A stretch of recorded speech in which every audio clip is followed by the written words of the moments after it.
பாரத சமுதாயம் வாழ்கவே, வாழ்க வாழ்க பாரத சமுதாயம் வாழ்கவே.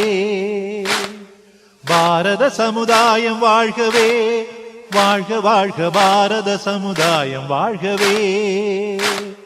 30 கோடி ஜனங்களின் சங்கம் முழுமைக்கும் பொது உடைமை, 30 கோடி ஜனங்களின் சங்கம் முழுமைக்கும் பொது உடைமை. ஒப்பிலாத சமுதாயம் உலகத்துக்கு ஒரு புதுமை, ஒப்பிலாத சமுதாயம் உலகத்துக்கு ஒரு புதுமை.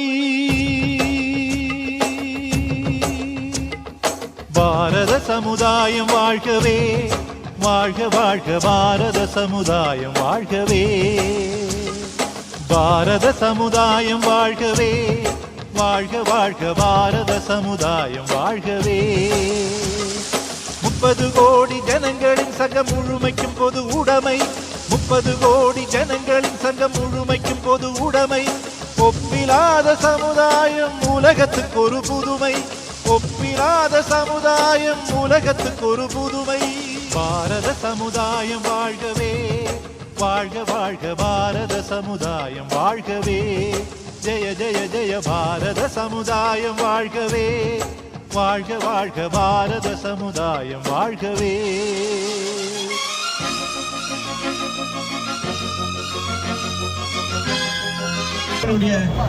கோட்ட பொறுப்பாளர் அருமை சகோதரர் குணா அவர்கள் உரையாற்றுவார்.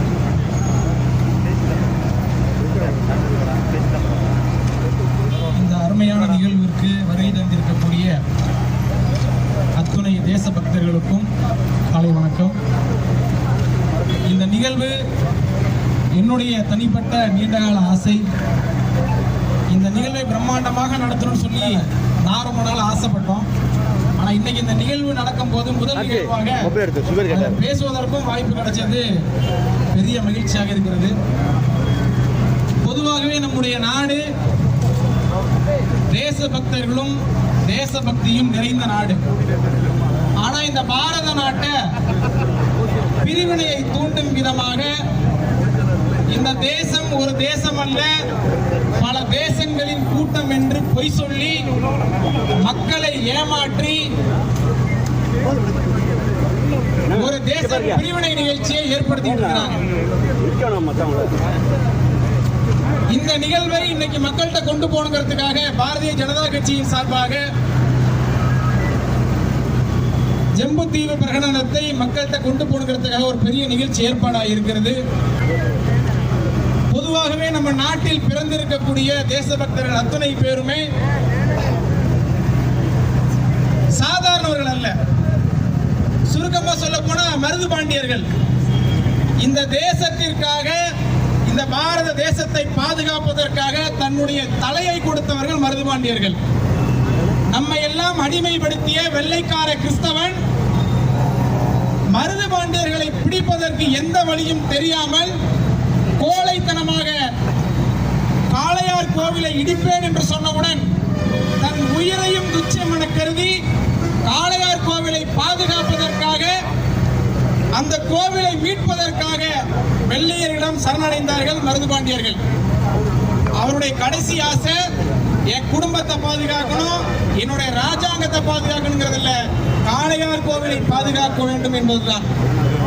அப்படிப்பட்ட சுதந்திர போராட்ட வீரர்களை மறைக்கும் விதமாக, அவர்களின் புகழை கெடுக்கும் விதமாக இன்று இருக்கக்கூடிய தமிழ்நாட்டில் இருக்கக்கூடிய திராவிட நக்சலைட் கம்யூனிஸ்ட் அரசாங்கம் எல்லாம் சேர்ந்து இன்றைய பாடப்புத்தகமாக இருந்தாலும் சரி, பரப்புரையாக இருந்தாலும் சரி, இந்த தேசத்தை பிளவுபடுத்தக்கூடிய வேலையை செஞ்சுட்டு இருக்கிறாங்க.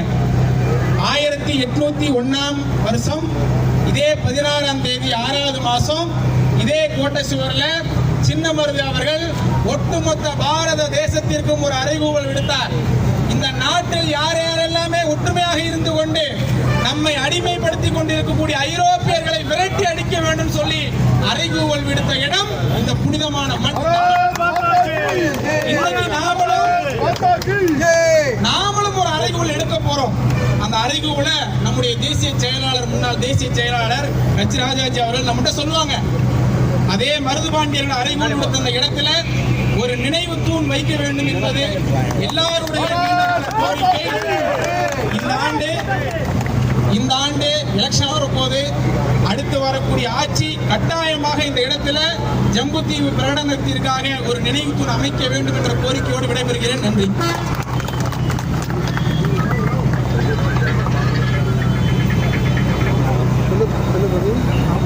அடுத்ததாக அகமுடையர் நலச்சங்க திருச்சி மாவட்ட தலைவர் சந்திரசேகர் அவர்கள் சுற்றுகிறார். அனைவருக்கும் வணக்கம். ஜூன் 16, 1021 ஜம்புத்தீவு மாமன மறுபடியும் இந்த நிகழ்ச்சிக்காக பாரதிய ஜனதா கட்சி, இந்து முன்னணி, RSS எடுத்து செய்வது அதுக்குரிய சார்பாக நன்றி பாராட்டு தெரிவிச்சுக்கிறேன். சந்திரசேகர் திருச்சி.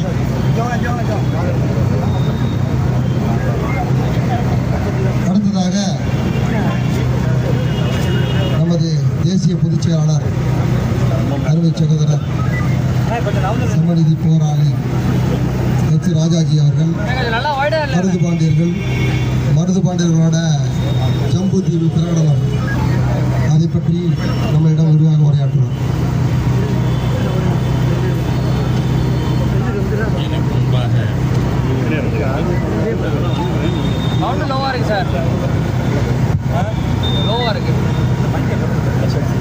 இங்கு பேசிய திரு குணா அவர்களே,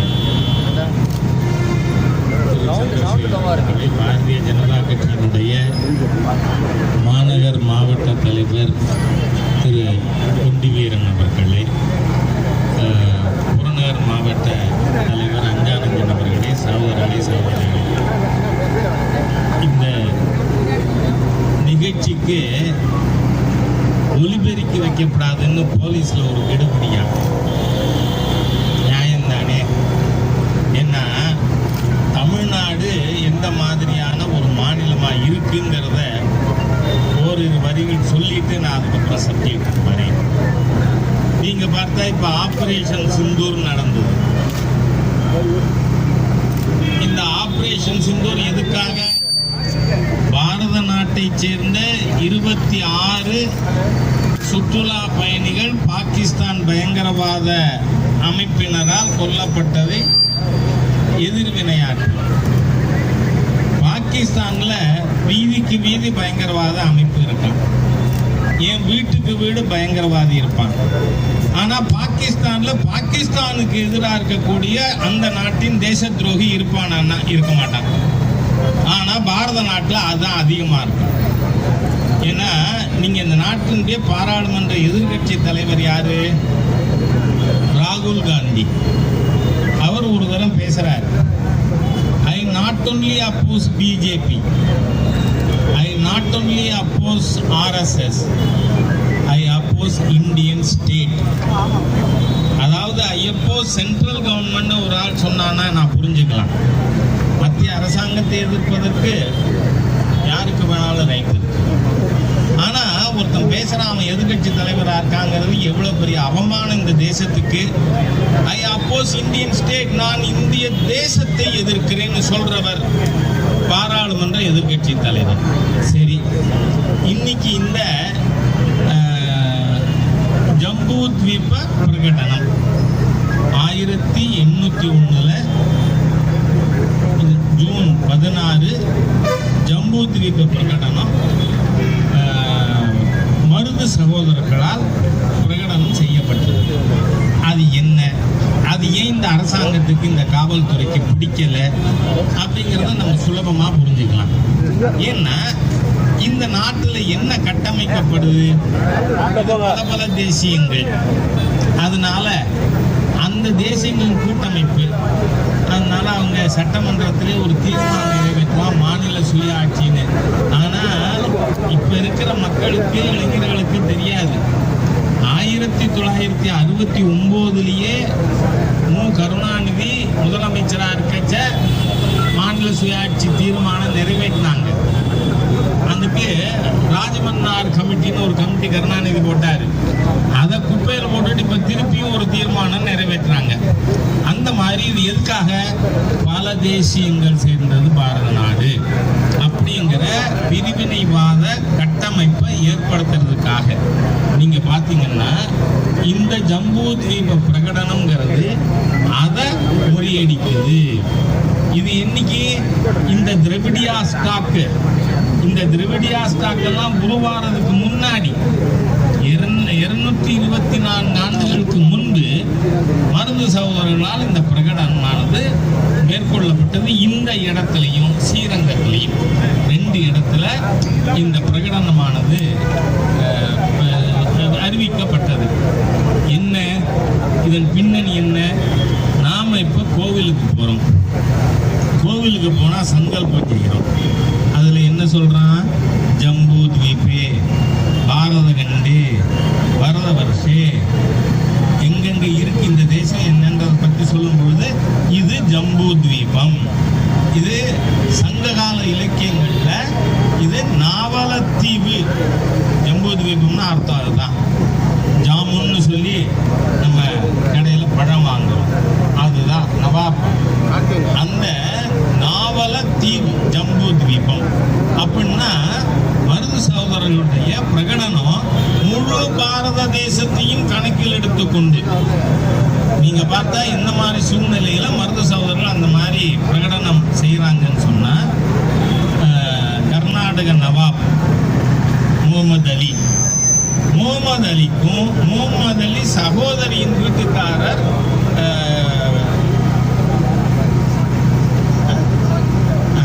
ரெண்டு பேருக்கு சண்டை நடக்கிறது. முகமது அலிக்கு ஆங்கிலேயர்கள் உதவி செய்யறாங்க. ஆனா அவருடைய சகோதரியின் கணவனுக்கு பிரெஞ்சு உதவி செய்யுது. ஆனா ஆங்கிலேயர்கள் வெற்றி பெறுகிறார்கள். அதனால இந்த முகமது அலி எல்லா பாளையக்காரர்களும் வந்து ஆங்கிலேயனுக்கு கப்பம் கட்டணும் அப்படின்னு உத்தரவிடுகிறான். அதை எதிர்த்து தான் ஜம்பு தீப பிரகடனம். இந்த ஜம்பு தீபம் அப்படின்னா பாரத நாடு. இந்த பாரத நாடு முழுவதிலிருந்து ஆங்கிலேயர்கள் அடித்து விரட்டப்பட வேண்டும். அது மட்டுமில்லை, அந்த ஜம்பு தீப பிரகடனத்தில் அவங்க என்ன சொல்றாங்க? வெள்ளைக்காரன் காலை நக்கி கொண்டிருப்பவன் நாயை விட மோசமான. அது இப்ப இருக்கிற ஆட்சியாளரை தக்கிமா தக்கியாது. அப்ப நமக்கு மைக் வச்சுக்க அனுமதி கொடுப்பாங்களா? ஏன்னா நான் வந்து ஆதாரம் இல்லாத பேசவே மாட்டான் ராஜா. அப்படி ஆதாரத்தோட பேசுறதுனாலதான் ரொம்ப பயல்களுக்கு எல்லா இடமும் எரியுது. இங்க 1944 திராவிடர் கழகத்தினுடைய மாநாடு சேலத்துல முதல் மாநாடு நடக்குது. ஈவேரா தலைமையில. யாரு ஈவேரா? யாரு? வெள்ளையன் கைக்கூலி தேச துரோகி. அது நமக்கு 2வது கருத்தே வேண்டாம். ஈவேராவை போல ஒரு மிகப்பெரிய தேச துரோகி யாரும் கிடையாது. அந்த தேச துரோகிகள் மாநாட்டில் தீர்மானம் போடுறாங்க. இப்ப நான் சொல்றது ஒரு வார்த்தை கூட என்னோட வார்த்தை இல்லை. ஈவேரா தலைமையில் போட்ட தீர்மானத்தின் வரிகள். வெள்ளையன் வெளியேற வேண்டுமா? காந்தியார் சொல்லுகிறார். காந்தியாருக்கு நல்ல பைத்தியம் பிடித்திருக்கிறது. அதனாலதான் காங்கிரஸ்காரன் யாரு செல்வ பெருந்தொகைய அவன் திமுகவோட ஒட்டின்னு இருக்கான். ஏன்னா உன்னை பைத்தியம் சொல்லிட்டானே, நான் சொல்லல. ஒரு வார்த்தை கூட எண்ணுது இல்லை. காந்தியாருக்கு நல்ல பைத்தியம் பிடித்திருக்கிறது. அந்த பைத்தியத்திற்கு வைத்தியம் செய்யக்கூட இங்கிலாந்து தேசத்திலிருந்து தான் மருத்துவரை வரவழைக்க வேண்டும். வெள்ளையன் வெளியேறிவிட்டால் விஞ்ஞானம் வெளியேறிவிடும். கார் ஓடாது, பஸ் ஓடாது, தபால் தந்தி இருக்காது. இந்தியாவால் ஒரு குண்டூசி கூட தயாரிக்க முடியாத மானங்கட்ட பேர்களை அணுகுண்டே தயார் பண்ணிவிட்டார் அடல்ஜி. ஆனா இவங்க என்ன சொல்றாங்கன்னா தலைவரான் இந்தியாவால் ஒரு குண்டூசி கூட தயாரிக்க முடியாது. ஆகவே வெள்ளையன் இந்தியாவை விட்டு வெளியேறக்கூடாது. அதோட நிறுத்தலைங்க இந்த தேச துரோகிகள். அடுத்த வரி என்ன சொல்றான்? அப்படியே வெளியேறுவதாக இருந்தால் லண்டனில் இருந்து கொண்டாவது சென்னை ராஜதானியை ஆள வேண்டும் தீர்மானம் போட்ட தேச துரோகிக்கு ஊர் ஊரா செலவச்ச மாலை போடுறவன் நம்மள ஜம்பு தீப பிரகடனத்தை பேசுறதுக்கு அனுமதிப்பாங்களா? மைக் செட்டு வைக்க அனுமதிப்பாங்களா? எவ்வளவு பெரிய தேச விரோத தீய சக்திகள் இந்த தமிழகத்தில் இருந்து இந்த திரவிடியாஸ், இந்த திரவிடியன் ஸ்டாக் வெக்கமா இல்ல உங்களுக்குலாம்? இந்த நாட்டை லண்டன்ல இருந்தா வெள்ளக்கார ஆளுநர் தீர்மானம் போட்ட தீய சக்திகள். We have no connection with Ivera. This anti-national trend, pro-British stand தைரியம்? மர்மானந்த கருணாநிதி இது முத்துவேல் கருணாநிதி ஸ்டாலினா எனக்கு தெரியல. அதனால வெள்ளையனை ஆதரிப்பதை பத்தி மருது சகோதரர் சொல்றான். வெள்ளையன் காலை நக்கி பிழைக்கும் நாய்களை நாம் வாழக்கூடாது. அதனால கோபத்துக்கு மனிதர்களுக்கு இல்லைன்னா மைக் வச்சுன்னா என்ன ஒண்ணு, என்ன மைக் வச்சு பேசினா என்ன ஆயிடும்? உண்மை பொய்யாகுமா, பொய் உண்மையாகுமா?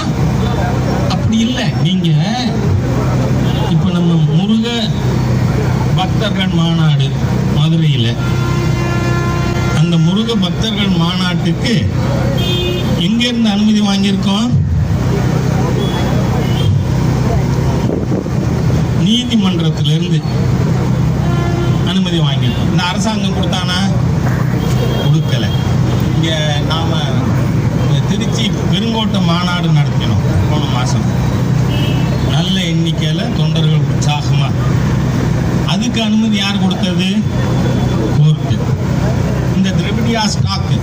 ஆனா இந்த திரவிடியா ஸ்டாக் யாருக்கு அனுமதி கொடுத்தான் தெரியுமா? நேத்திக்கு முன்னாடி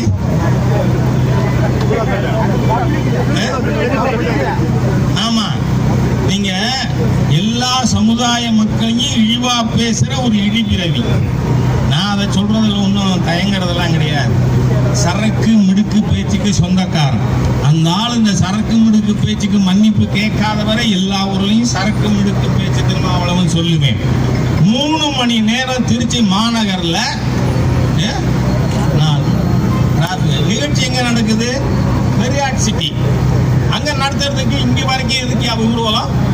எதுக்கு அனுமதி கொடுத்தீங்க? அனாவசியமானதுன்னு தெரியாதா? அது எப்படி அரசாங்கம் அனுமதி கொடுத்தது? எப்படி காவல்துறை அனுமதி கொடுத்தது? அந்த தீய சக்திக்கு. ஏன்னா அவன் அதுல என்ன பேசுறான்? இந்திய இறையாண்மைக்கு எதிராக பேசக்கூடாதுங்கிறான். யாரும் பேசக்கூடாது. பேசினா நம்மளே திருச்சி கொடுவோம் உறவை. அனாவசியமா ராஜா எதையோ கத்திருக்கேன், அதெல்லாம் பேசக்கூடாது.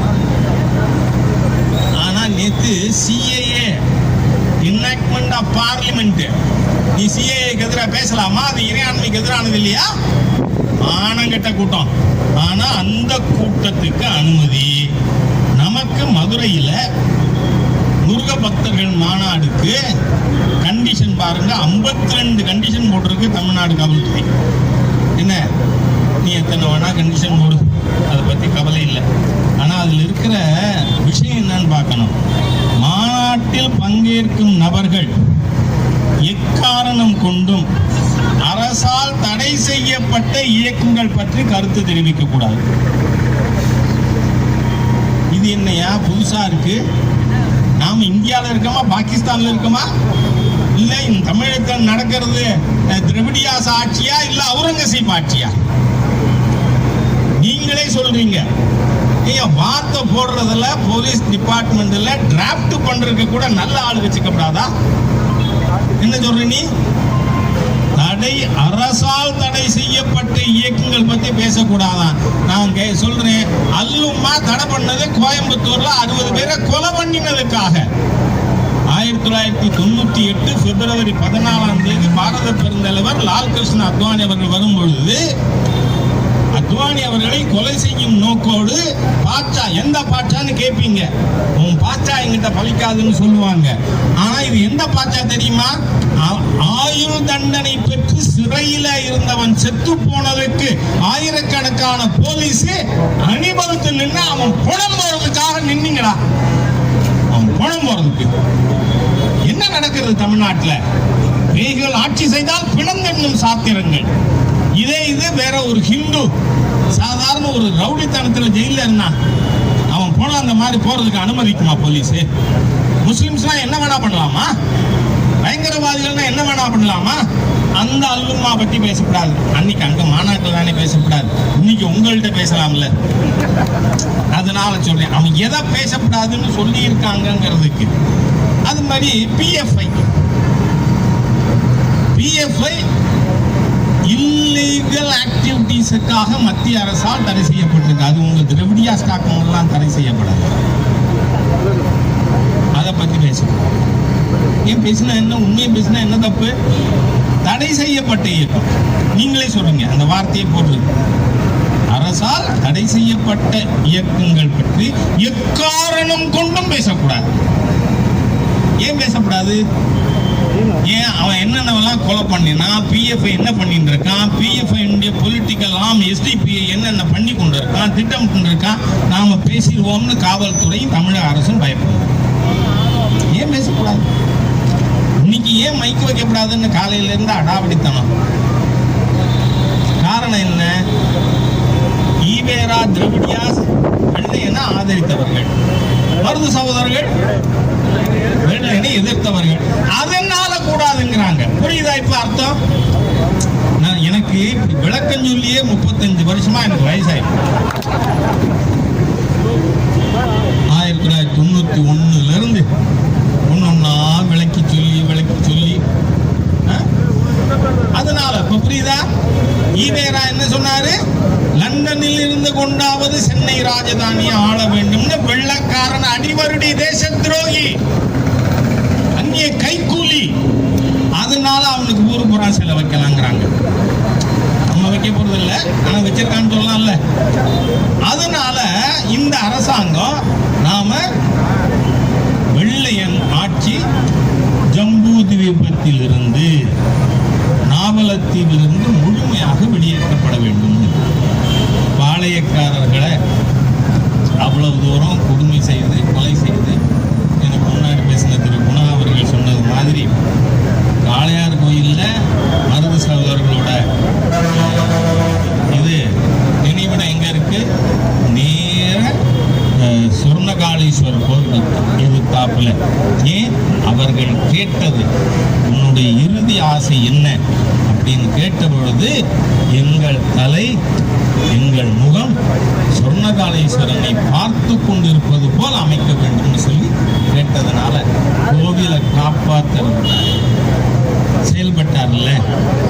அப்ப அதை கோயிலெல்லாம் இடிக்கிறவங்க எத்தனை? நான் வந்து ரொம்ப எல்லா இடமும் சொல்லிட்டு இருக்க வேணாம், பட்டியல் போட்டு. கிடாம்பாக்கம் தானே வந்து 100வது ஆண்டு பாருங்க. அது கூட நம்ம மகளிர்லாம் நியாயமான ஒரு கோரிக்கை. நீ எப்படி 100வது ஆண்டுல பஸ் ஸ்டாண்டு திறக்கிறேன்னா அதுக்கு கருணாநிதி பஸ் ஸ்டாண்டுன்னு பேர் வைக்கிறேன்னா, இந்த 100வது ஆண்டுல திறந்து இருக்கிற சாராய கடை பூரா, டாஸ்மாக் கடையெல்லாம் கருணாநிதி கடை தானே. அதை ஒட்டுனதுக்கு நம்ம அமைப்பினுடைய பெண்களை எல்லாம் துன்பம் பண்ணுது, கைது பண்றது. என்ன நினைச்சிட்டு இருக்கேன்? நான் ஒண்ணு சொல்றேன் மிஸ்டர் ஸ்டாலின், 9 months 2026 மே மாசத்துக்கு அப்புறம் திராவிட முன்னேற்ற கழகத்தின் ஆட்சி இருக்காது. அதுக்கப்புறம் ஒரு வருஷத்துல திமுகவே இருக்காது. ஏனென்றால் தீய சக்திகள் நசுக்கப்பட வேண்டும் என்பது தேச பக்தர்களின் முடிவு. இன்னைக்கு தேச பக்தர்களின் முடிவு. திராவிட தீய சக்திகள், வெள்ளக்காரன் கைக்கூலிகள், இந்து மதத்தின் விரோதிகள். ஏன் பழனியில என்ன மாநாடு போட்டீங்க? முத்தமிழ் கடவுள் முருகன் மாநாடு. ஆமா, அதுக்கு யாரை கூட்டிக்கின்னு வந்து நிறைவுரை? சனாதன ஹிந்து தர்மத்தை டெங்கு மலேரியா கொசு மாதிரி அழிப்பேன்னு சொன்ன ஹிந்து விரோதியை கூட்டின்னு வந்து நடத்துவீங்களா? அது முருகனுக்கு மாநாடா? இந்த ஒரு ஆள் இருக்கான் அல்லேலியா பாபுவா. ஏன்னா நீங்க பார்த்து எப்பவுமே ஒரு உற்சாகம் தான் மனசுல இருக்கிறது வெளில வந்துடும். என்ன இப்போ அவரோட சின்ன எசமா உதயநிதி ஸ்டாலின், நான் கிறிஸ்தவர். ராஜா இல்ல, உதயநிதி. நான் காதலித்து மணந்த என் மனைவி கிறிஸ்தவர் அப்படின்னு உடனே இந்த அல்லோலியா பாபுக்கு அப்படியே உற்சாகம் பொங்கி அல்லேலுயா அல்லேலுயான்னு கோஷம் போடுறான். யாரோட கோஷம் அது? 4 மாவடி மோகன் சீலாசரஸோட கோஷம். அந்த 4 மாவடி மோகன் சீலாசரஸ் யாரு? கும்பகோணத்தை பார்த்தாயா? எத்தனை சாத்தானின் குணங்கள். நம்ம தெய்வங்கள் இருக்கிற இடத்த அந்த அயோக்கிய பையன் மோகன் சிலாஸ் இன்னி வரைக்கும் இந்த அரசாங்கம் அவனை தொடல, அவனை கைது பண்ணல, அவன் மேல கேஸ் போடல. என் மேல 40 கேஸ். நான் எல்லா செக்ஷனையும் பார்த்தேன். தூக்கு தண்டனைங்கிறது இல்லையா? ஜெயில போனாலும் பேச வேண்டாம், ஜெயில போனாலும் பேசுவேன். ஹிந்துக்களுக்கா பேசக்கூடாது, ஹிந்து கோவில்களை கொள்ளையடிக்க கூடாதுன்னு சொல்லக்கூடாது ராஜா. அதுக்காக இத்தனை பொய் கேஸ்கள், 40 கேஸ். அந்த மோகன் சி லாசரஸ் சொன்னா, அயோக்கிய பய மத வெறியன் என்ன சொன்னா, கும்பகோணத்தில் இருக்கின்ற இந்து கோவில்கள்லாம் சாத்தானின் கூடங்கள்னா, காஞ்சிபுரத்தில் இருக்கிற இந்து கோவில்கள்லாம் சாத்தானின் கூடங்கள்லாம். அதை கைது பண்றதுக்கு காவல்துறைக்கு தைரியம் கிடையாதா? நமக்கு வைக்க வைக்காத, வைக்க வைக்காத. ஏன் அந்த மோகன் சி லாசரஸ் பேசலாமாங்க? இங்க இருக்கிற காமாட்சி அம்மன், கும்பேஸ்வரர் கோவில் எல்லாம் சாத்தானின் கூடம்னு சொல்லுவாங்க. அது காரணம் என்ன? ஆட்சியில இருப்பது இந்து விரோத தீய சக்தி, இந்து விரோதி ஸ்டாலின், உதயநிதி ஸ்டாலின். அதனால பேசுறானுங்க. ஆள் சொல்றான், டெங்கு மலேரியா கொசுமா எல்லா மாநிலத்திலையும் உனக்கு எதிராக வழக்கு நடக்குது. ஓ, அது எதுக்கு சுப்ரீம் கோர்ட்ல போய் எல்லாத்தையும் ஒரு இடத்துக்கு கொண்டு வாண்டுற? நீ ஒரு இடத்துலயா பேசின? இந்து விரோத தீய சக்தி உதயநிதி ஸ்டாலின். நான் சொல்றேங்க, அந்த கருணாநிதி குடும்பத்துல யாரா இருந்தாலும் இந்து விரோதியா தான் இருப்பாங்கிறதுக்கு இந்த உதயநிதி உதாரணமா இல்லையா? அவன் பேசினது, நான் பேசினது. நான் சொல்ல, நான் யாரையும் குற்றஞ்சாட்டவே மாட்டேன். அதோட இல்ல, நீங்க பிறந்த அன்னிலேருந்தே எனக்கு ஒரு குணம், உண்மையை தவிர எனக்கு பேசாது. அதனால உண்மையை சொல்ல வேண்டியது. இந்த அளவுக்கு இருக்கிற இந்து விரோத தீய அரசாங்கம் நம்மளுக்கு மருது பாண்டியர், மருது சகோதரர்கள், மருதிருவர் அவர்களுடைய பிரகடனம், ஜம்பு தீப பிரகடனம். காரணம் என்ன? இவன் பூரா பாத்தீங்கன்னா அடுத்தது அதுக்கு வந்தாலும் வந்துருவாங்க.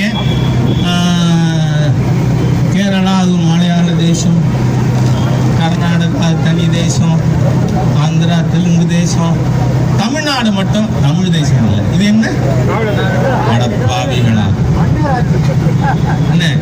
ஆனா இப்ப இந்த மாதிரி நீ எக்ஸ்டெண்ட் பண்ணி போனேன்னு வச்சுக்க, பல்லவ நாடு, சோழ நாடு, சேர நாடு, பாண்டி நாடு பேசுவாங்களா மாட்டாங்களா? நான் பேசல, நான் பேச மாட்டேன். நான் தேசிய ஒருமைப்பாட்டில் நம்பிக்கை இருக்கும்.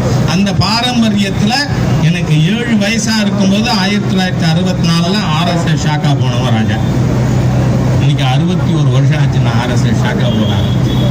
நான் பேச மாட்டேன். நீ இப்படி எல்லாம் பேசினா அப்படி மக்கள் பேசுவாங்க, ஜாக்கிரதையா இதுன்னு சொல்றேன். ஆகவே நண்பர்களே, இன்னைக்கு இந்த பிரகடனத்தை பற்றி நாம பாராட்டி மருது சகோதரர்களுக்கு நம்முடைய மரியாதையை செலுத்துவதற்காக கூடினா காவல்துறை அதற்கும் தடை போடுகிறது. என்ன காரணம்? நீ ப்ரோ பிரிட்டிஷா பேசினா அனுமதி உண்டு, மைக் வச்சுக்கலாம், இல்லைன்னா தேசபக்தி பேசுறியே, தேச விரோதமா பேசணும், பொய் பேசணும். அது என்ன, மு.க. ஸ்டாலின், முத்துவேல் கருணாநிதி வேற மாதிரியே சொல்றாங்க, அவுரங்கசீப் ஆட்சிங்கிறாங்க. என்ன அது மாதிரியா பொய் பேசிக்கிட்டே இருக்கிறதுக்கு ஒரு சர்க்கார், அதெல்லாம் எத்தனை நாளைக்கு? இன்னும் 9 மாசம். அதுக்கப்புறம் திராவிட முன்னேற்ற ஆட்சி வீட்டுக்கு போகும், கட்சி சிதைந்து சின்னாபின்னமாகும். ஆகவே இனிமேல் தேசபக்த உணர்வோடு விளையாட வேண்டாம் என்று இந்த தமிழகத்தில் இருக்கின்ற இந்து விரோத தீய அரசை கேட்டுக்கொண்டு மருது சகோதரர்களுக்கு நம்முடைய சிறந்தாழ்ந்த வணக்கங்களை தெரிவித்து வார்த்தைகளை நிறைவு செய்கிறேன். அதே மாதிரி ஏற்கனவே நம்ம நண்பர் சந்திரசேகர் கேட்டிருக்காரு, நிச்சயமா இங்க நான் மே மாசம் இறுதிக்குள்ள 26 மே இறுதிக்குள்ள வந்து அதுக்கு அடிக்கல் நாட்டும் நிகழ்ச்சிக்கு நிறைவு செய்கிறேன். அற்புதமாக சிறப்புரையாற்றிய அவர்கள் நன்றி தெரிவித்துக் கொண்டு அடுத்ததாக மருது பாண்டியரோட படம் வச்சிருக்கோம். ஜெய் புத்தகம் பண்ணுவாரு. 2 சங்கல்பம் எடுத்துக்கலாம். அந்த நேரத்தில் வெள்ளையனை வெளியேற்றதுக்காக மருது பாண்டியர்கள் ஜம்பதி பிரகடனம் பண்ணாங்க. நம்ம திராவிட முன்னேற்ற கழகத்தை வீட்டுக்கு அனுப்புறதுக்கு 2026 அதே மருது பாண்டியர் பிரகடனம் பண்ண இடத்துல நம்மளும் இறுதியேற்றோடு கேட்டுக்கிட்டு கலந்து கொண்ட அத்தனை நண்பர்களுக்கும் நன்றி தெரிவித்து நன்றி வணக்கம். காவல்துறைக்கு நிகழ்ச்சி சம்பந்தப்பட்ட அத்தனை நண்பர்களுக்கும்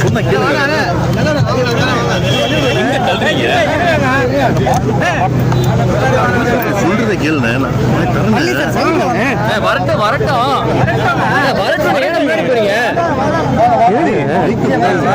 முன்னால பண்ணல யார் வரும் சார் என்ன பைத்தியம் முடிக்கணும்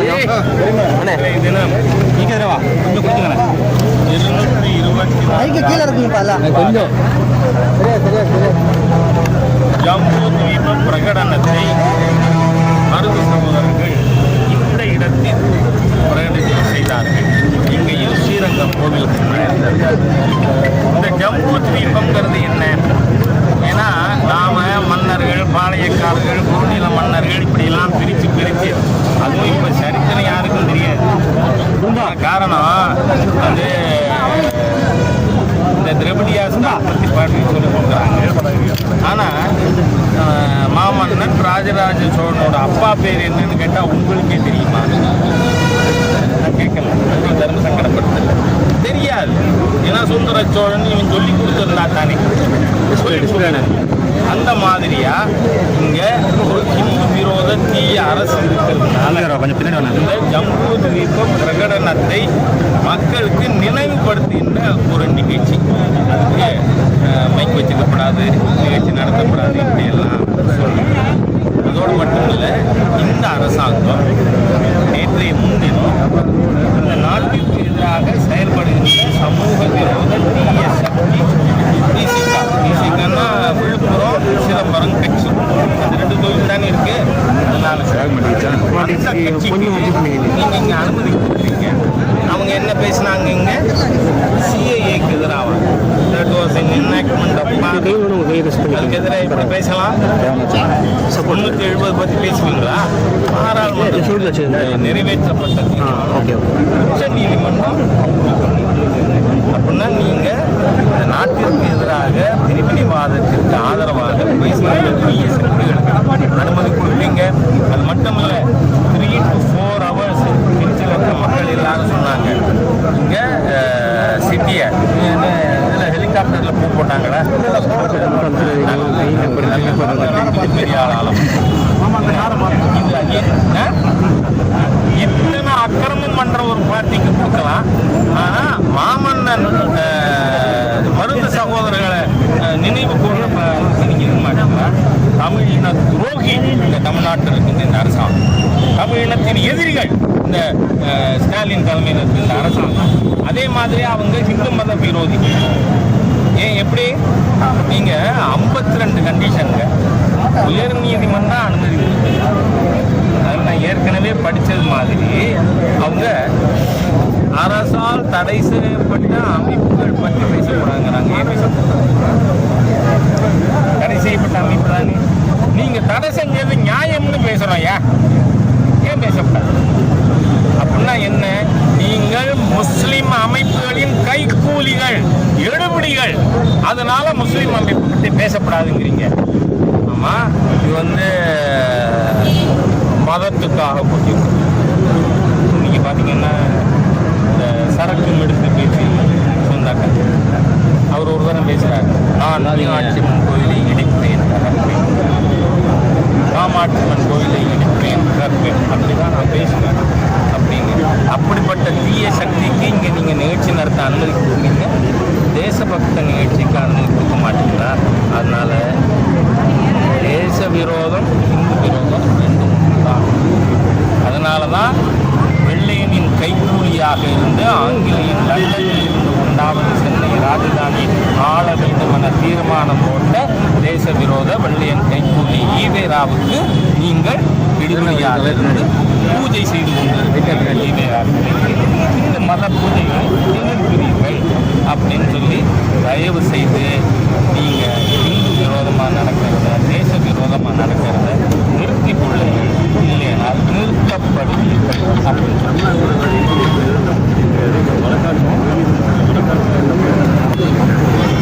நான் ஆதரிக்கிறேன். என்னோட கேள்வி 67லேருந்து இன்னி வரை என்ன பண்ணிக்கிட்டு இருந்தீங்க?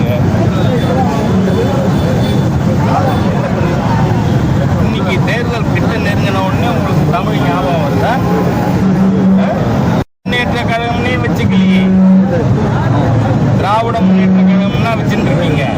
அப்புறம் தமிழை பற்றி என்ன இப்போ வந்து போலி பேசுகிறோம். நான் அதை ஆதரிக்கிறேன். ஏன்னா தமிழ் மதிக்கிறவங்க ராஜா, தமிழை மதிக்கிற கட்சி பிஜேபி. அது மட்டும் இல்லை, எங்களுடைய மாண்புமிகு உள்துறை அமைச்சர் திரு அமித்ஷா அவர்கள் இப்போ வந்தப்போ கூட மதுரையில் கூட என்ன பேசியிருக்கார், அந்த ஹையர் எஜுகேஷன் தமிழில் பாடத்திட்டம் கொண்டு வருவேன். அதனால தமிழ் மொழி வளரணும்னா, தமிழ் வளரணும்னா இந்த போலி தமிழ் திராவிட முத்துவேல் கருணாநிதி ஸ்டாலின் கும்பல் அரசியல் களத்திலிருந்து வேரோடும் வேரடி மண்ணோடும் கலைந்தெறியப்பட்டு தேசிய ஜனநாயகத்தின் ஆட்சிக்கு வந்தால்தான் உயர்கல்வியில் தமிழ்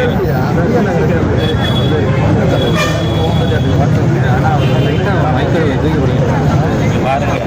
நான் கூட பார்த்தா இதெல்லாம் ஒரு இஷ்யூவா? நீங்க why you people are picking up ஆமாங்க, நான் பேசுறது எல்லாமே கொள்கையை. இப்போ நான் ஸ்டாலின் அரசாங்கத்தின் ஹிந்து விரோத போக்கை கண்டித்தா ஸ்டாலின் அவர்களை பார்த்தா வந்து சவுக்குமார்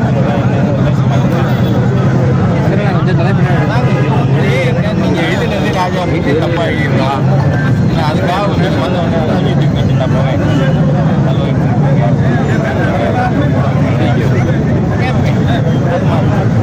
ஓகே,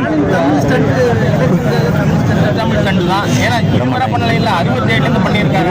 நான் சொல்லலை, நீ எழுத கூடலாம், அதுவும் தெரியாது. அது அறிவாளி ஆர்வலராகவும் இருக்கலாம். ஆனால் இதுவரை என்ன பண்ணீங்க? ஏன் 67 ஆட்சிக்கு வந்த மறு மாதம் பண்ணியிருக்க வேண்டியானே? அது மட்டும் இல்லை, உங்களுக்கு நான் சொல்கிறேன் வித் மை எக்ஸ்பீரியன்ஸ்.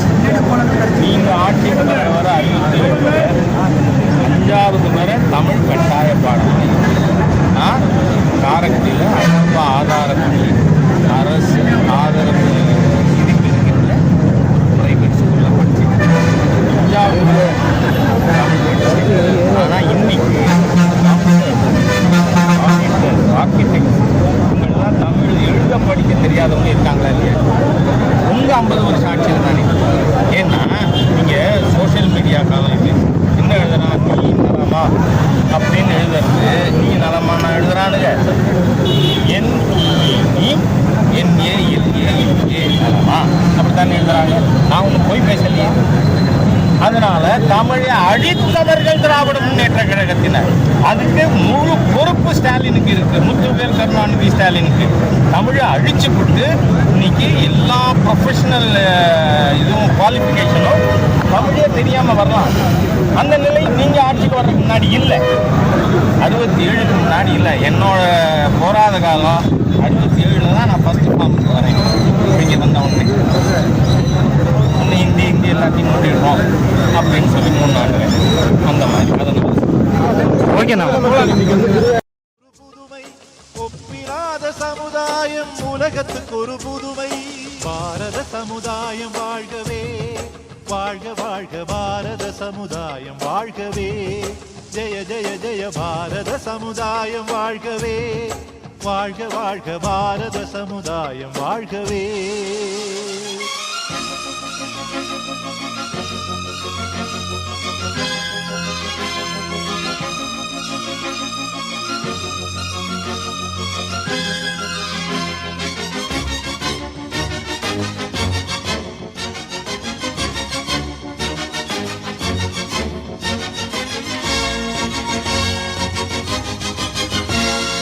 மனிதர் உணவை மனிதர் பறிக்கும் வழக்கம் இனியுண்டோ? மனிதர் நோக மனிதர் பார்க்கும் வாழ்க்கை இனியுண்டோ? புலனில் வாழ்க்கை இனியுண்டோ? நம்மிழந்த வாழ்க்கை இனியுண்டோ? இனிய பொழிகள் நெடிய வயல்கள் எண்ணரும் பெருநாடு. இனிய பொழிகள் நெடிய வயல்கள் எண்ணரும் பெருநாடு. கனியும் கிழங்கும் தானியங்களும் கணக்கின்றி தருநாடு. இது கணக்கின்றி தருநாடு, நித்த நித்தம் கணக்கின்றி தருநாடு. இனியொரு விதி செய்வோம், அதை எந்த நாளும் காப்போம். இனியொரு விதி செய்வோம், அதை எந்த நாளும் காப்போம். தனியொருவனும் குணவில்லை எனில் ஜெகத்தினை அழித்திடுவோம், ஜெகத்தினை அழித்திடுவோம். பாரத சமுதாயம் வாழ்கவே, வாழ்க வாழ்க பாரத சமுதாயம் வாழ்கவே. ஜெய ஜெய ஜெய பாரத சமுதாயம் வாழ்கவே. வாழ்க வாழ்க பாரத சமுதாயம் வாழ்கவே. 30 கோடி ஜனங்களின் சங்கம் முழுமைக்கும் பொது உடைமை. 30 கோடி ஜனங்களின் சங்கம் முழுமைக்கும் பொது உடைமை. ஒப்பிலாத சமுதாயம் உலகத்துக்கு ஒரு புதுமை. ஒப்பிலாத சமுதாயம் உலகத்துக்கு ஒரு புதுமை. பாரத சமுதாயம் வாழ்கவே. வாழ்க வாழ்க பாரத சமுதாயம் வாழ்கவே. ஜெய ஜெய ஜெய பாரத சமுதாயம் வாழ்கவே. வாழ்க வாழ்க பாரத சமுதாயம் வாழ்கவே.